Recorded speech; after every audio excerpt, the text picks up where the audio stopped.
Le missile Fatah quitte son lanceur mobile à 7h43 et le radar S-P-IGAN-1D de l'USS Thomas Hübner le détecte 4 secondes plus tard. Non pas parce que 4 secondes représentent une performance exceptionnelle, c'est le cas. Mais ce n'est pas l'essentiel. L'essentiel, c'est ce que le radar montre aux opérateurs dans le centre d'information de combat.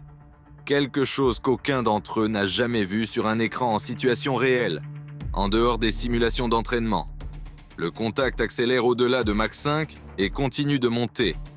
Il ne suit pas une trajectoire balistique standard. Il manœuvre, non pas en modifiant sa trajectoire en temps réel de façon brutale, mais en effectuant des micro-corrections qu'aucun intercepteur du magazine du Thomas Hübner n'a été conçu pour contrer.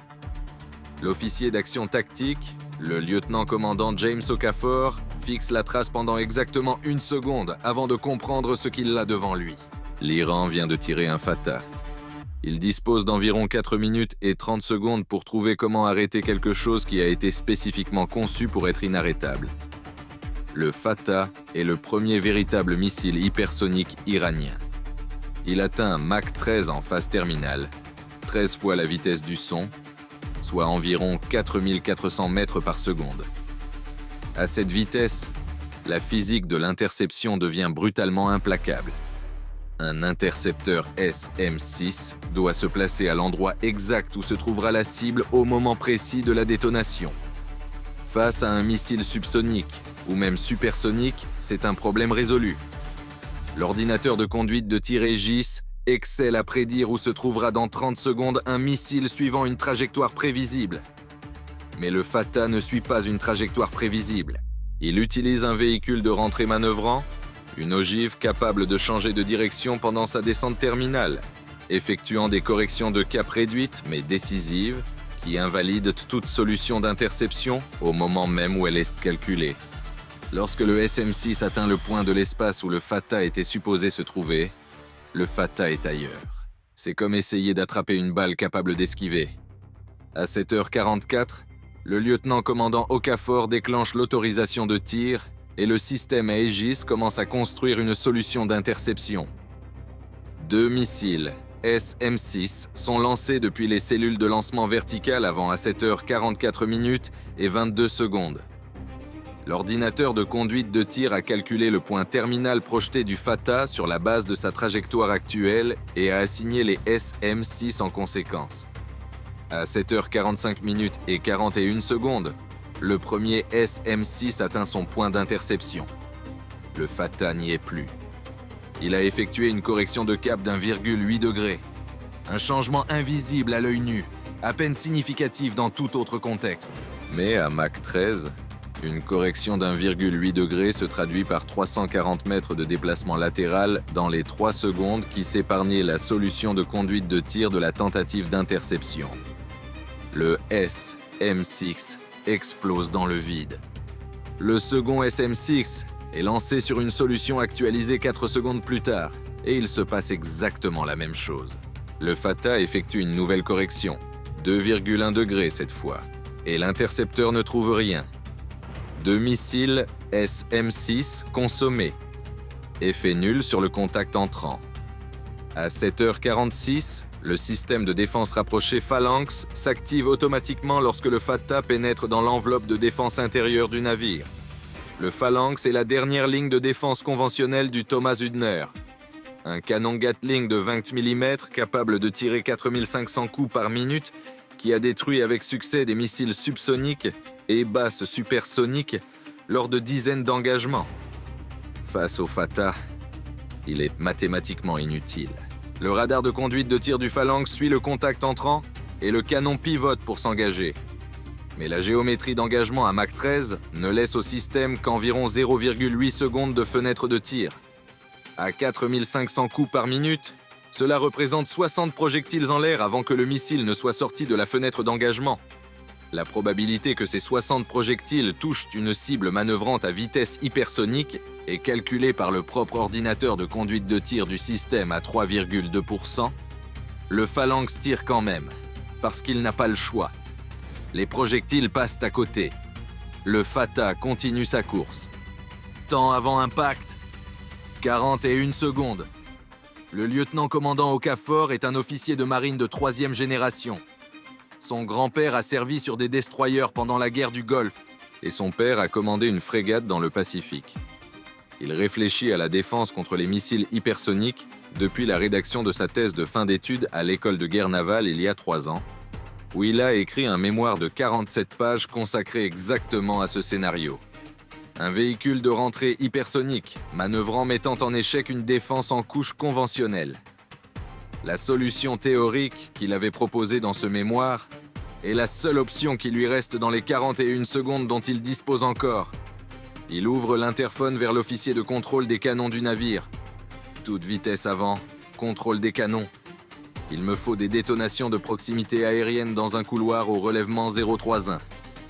Altitude 244 mètres, tir continu, cadence maximale. Exécution immédiate. L'ordre n'a aucun sens conventionnel. Le canon naval. Marque 45 de 127 mm du Thomas Hübner est une arme d'engagement de surface. Conçue pour frapper des navires et des objectifs côtiers, non pour abattre des missiles. Mais Okafor ne cherche pas à abattre le Fatah.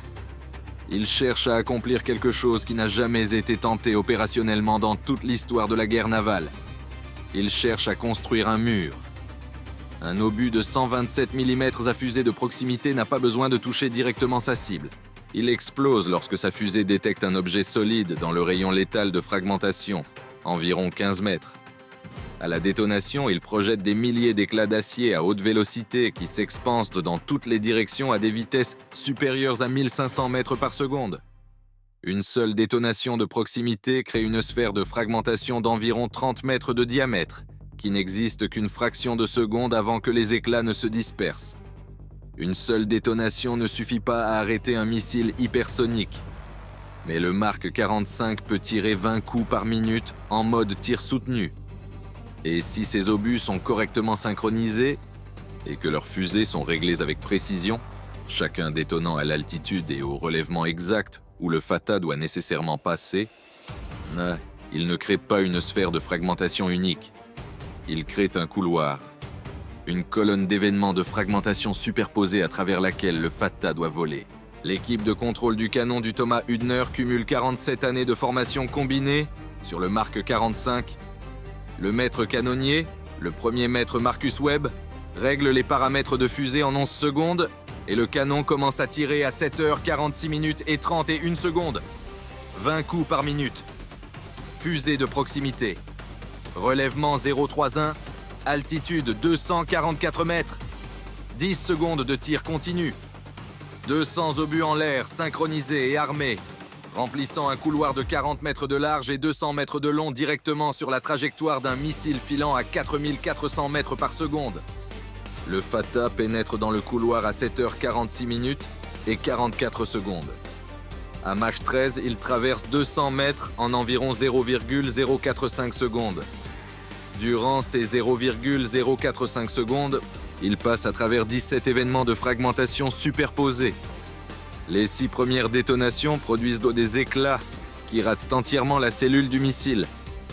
Le Fatah est une cible petite et les sphères de fragmentation ne sont pas parfaitement centrées. La 7e détonation place une grappe de 8 éclats dans le rayon létal de l'ensemble d'ailerons de guidage gauche du missile.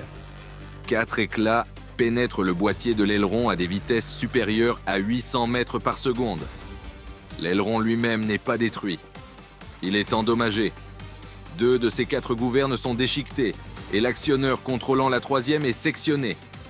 Le système de guidage du Fatah détecte immédiatement la réponse de contrôle asymétrique et tente de compenser, commandant aux gouvernes restantes d'effectuer une correction. Mais les surfaces restantes ne peuvent pas générer une force suffisante pour surmonter le déséquilibre aérodynamique créé par l'ensemble détruit. À Mach 13, le missile commence à partir en lacet, lentement d'abord, puis de plus en plus vite. Le lacet se transforme en vrille à mesure que les forces aérodynamiques submergent la capacité du système de guidage à maintenir un vol stable. À 7h46 minutes et 52 secondes, le Fatah percute la surface du golfe arabo-persique à un angle de 67 degrés. à 194 mètres sur le bâbord avant du Thomas Hübner. L'ogive explose à l'impact sur l'eau. L'explosion projette une colonne d'eau de 60 mètres dans les airs et l'onde de pression secoue le Thomas Hübner avec une violence suffisante pour projeter à terre 2 membres d'équipage dans le couloir jouxtant le centre d'information de combat. Toutes les fenêtres de l'aile tribord du pont sont pulvérisées par la surpression. Un incendie se déclare dans un compartiment de stockage bâbord, causé par un éclat ayant parcouru 194 mètres dans les airs après la détonation de l'ogive et ayant perforé la coque au-dessus de la ligne de flottaison. L'incendie est maîtrisé en 4 minutes et 17 secondes. Aucun membre d'équipage n'est tué. 3 marins sont traités pour des lacérations causées par le verre brisé. Le Thomas Hübner reste opérationnel au niveau du centre d'information de combat. Le lieutenant-commandant Okafor ne célèbre pas. Il ouvre la liaison avec le commandant et fait son rapport en 11 mots. Menace neutralisée. Incendie bâbord sous contrôle. 3 blessés légers. Puis il se tourne vers son officier de guerre électronique et pose la seule question qui compte désormais. D'où est-il parti ? La signature de lancement du Fatah avait été capturée par les capteurs passifs du Thomas Hübner dès l'instant où le missile avait quitté son lanceur. Le lanceur mobile avait été positionné sur un promontoire côtier sur le continent iranien, surplombant le golfe arabo-persique, une position de tir en hauteur choisie pour maximiser la ligne de vue du Fatah sur les cibles dans le golfe en contrebas. Les lanceurs mobiles se déplacent après avoir tiré. C'est leur principal avantage défensif. Tirer et se repositionner avant que l'ennemi ne puisse réagir. L'équipage des gardiens de la Révolution s'était entraîné pour exactement ce scénario et avait commencé à se déplacer au moment même du lancement. Ils disposaient d'une route de relocalisation planifiée et d'une position secondaire à 6 km. Ils avaient 47 secondes d'avance avant que le Thomas Hübner ne commence à construire sa solution de réponse. 47 secondes ne suffisent pas. Le système de conduite de tir du Thomas Hübner avait suivi le point de lancement en continu depuis 7h43 à 7h47, tandis que le lanceur était encore en transit sur une route côtière en direction de sa position secondaire. La solution de ciblage était complète. 2 missiles de croisière BGM-109 Tomahawk ont été lancés depuis les cellules de lancement verticales du Thomas Hübner à 7h49. Temps de vol vers la cible. 11 minutes et 30 secondes. Le lanceur mobile avait été conçu pour atteindre sa position secondaire en 8 minutes. Il atteignit le point médian de sa route de relocalisation à 7h54 lorsque le premier Tomahawk arriva. Le second impacta 14 secondes plus tard. L'équipage de 7 hommes des gardiens de la Révolution avait tiré le missile le plus avancé d'Iran sur un destroyer américain et l'avait regardé tomber dans la mer à 194 mètres de sa cible. Ils avaient 47 secondes pour échapper à ce qui allait suivre. Il leur en fallait 8 minutes. Le calcul n'était pas en leur faveur. À 8h01, le commandant du Thomas Hübner transmit son rapport d'engagement au quartier général de la 5e flotte à Bahreïn. Un missile hypersonique Fatah tiré sur ce bâtiment. Menace neutralisée par couloir de tir de proximité marque 45. Dommages mineurs. 3 blessés légers. Position de lancement traitée. 2 Tomahawks sur cible. Lanceur détruit. Ce bâtiment est pleinement opérationnel et prêt à poursuivre la mission. L'Iran avait lancé son missile le plus redouté contre l'USS Thomas Hübner. Le missile censé être inarrêtable. L'arme spécifiquement conçue pour mettre en échec chaque couche de la défense navale américaine. Celle que l'Iran conservait pour le moment où il aurait besoin de quelque chose, qu'aucun arsenal de la marine américaine ne pourrait stopper. Il est tombé dans le golfe arabo-persique à 194 mètres de sa cible. Parce qu'un lieutenant-commandant, qui avait rédigé un mémoire sur ce scénario exact 3 ans plus tôt à l'école de guerre navale, se souvenait de ce qu'il avait écrit et disposait de 11 secondes pour le mettre en application. Et parce que l'équipage des gardiens de la Révolution qu'il avait tiré n'avait que 47 secondes pour fuir ce qui allait suivre, la réponse américaine était déjà dans les airs avant que la colonne d'eau n'ait fini de retomber.